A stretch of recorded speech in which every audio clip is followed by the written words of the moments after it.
Nikuliste kirik, Basmakovo küla, Kaluga piirkond, Venemaa. Ma seisan sööklas. Kuppel on siin, kellatorn on siin. Ja näete, et need seinad on poolringikujulised, nad ka kuidagi ei sobi selle seinaga kokku.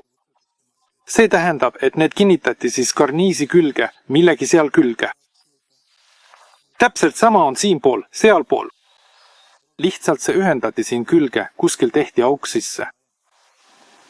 See tähendab, et see pole üldse kuidagi seotud. Väljast on ka väga hästi näha, et kirikuhoone koos sammastega ja söögisaal ei ole omavahel üldse seotud. Siia toodi lihtsalt tellised kokku ja nagu vuuk on, nii ta ongi. See on väga selgelt näha. Siin on veel väga hästi näha, et söögisaal on hiljem juurde ehitatud. Meil on küllaltki suured aknad trummis, aga söögisaali poolt on näha väiksem aken ning näha on, et katus on väljast krohvitud, aga seest mitte, seal oli pööning. Aga kui me vaatame telliseid, siis näeme, et siin oli ka kunagi selline suur aken. Siin see lihtsalt maha pandi, siin on see selgelt nähtav, siin on selle jäänused, siin on see teistega samal tasapinnal. Siin see oli.